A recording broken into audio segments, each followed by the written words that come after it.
Assalamualaikum warahmatullahi wabarakatuh. Perkenalkan, nama saya Bubliha. Saya prodi PAI Institut Agama Islam Al-Falah As-Sunniyah Kecok.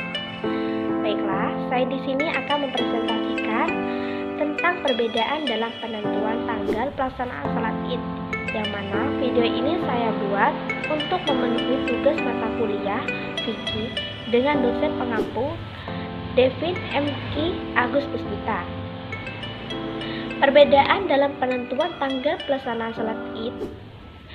Dalam masalah perbedaan pelaksanaan tanggal salat Id ini tidak lepas dari peran dua ormas terbesar Islam di Indonesia, yaitu Nahdlatul Ulama dan Muhammadiyah.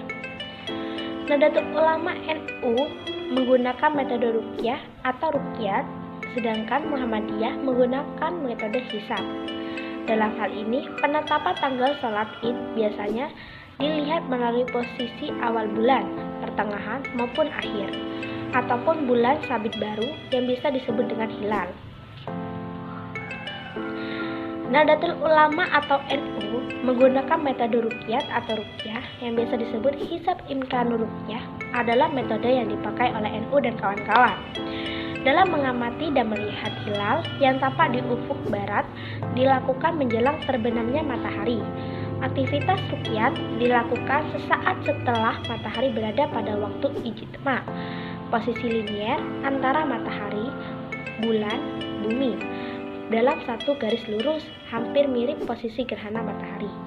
Dengan penglihatan dan pengamatan secara langsung di lapangan pada hari ke-29 di bulan Ramadan, jika bulan berbentuk bulan sabit menandakan bulan baru atau hilal, dan maka malam itu dimulailah awal bulan berikutnya.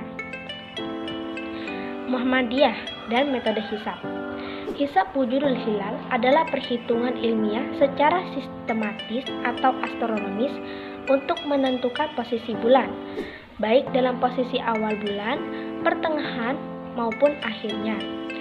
Dengan perhitungan ilmu falak atau astronomis, untuk menentukan keberadaan bulan baru atau sabit, dimulainya awal bulan. Dengan metode ini, posisi matahari dan bulan terhadap bumi diperkirakan secara persis tanpa perlu melihat bulan baru sebagai penanda awal bulan, dan hasilnya cukup akurat. Perbedaan tanggal pelaksanaan pada salat Id.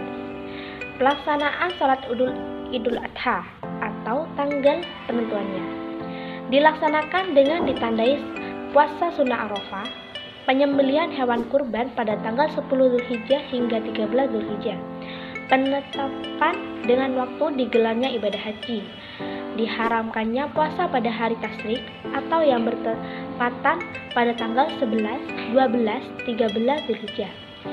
Disunahkan untuk tidak memakan sesuatu kecuali setelah melaksanakan sholat Id, mendengarkan takbir yang dimulai dari selepas subuh pada hari Arafah, yaitu 9 Zulhijjah, hingga akhir hari tasyrik, yaitu 13 Zulhijjah saat menjelang asar. Waktu melaksanakan sholat Idul Adha dilaksanakan lebih awal atau lebih pagi daripada sholat Idul Fitri. Perbedaan terhadap niat yang diucapkan. Sholat Idul Fitri dilaksanakan puasa selama 1 bulan penuh atau pada bulan Ramadan, mendengarkan takbir yang dimulai setelah maghrib pada akhir Ramadan hingga sebelum sholat Idul Fitri pada 1 Syawal dimulai. Dianjurkan untuk memakan sesuatu sebelum melaksanakan sholat Idul Fitri. Sekian dari presentasi saya. Wassalamualaikum warahmatullahi wabarakatuh.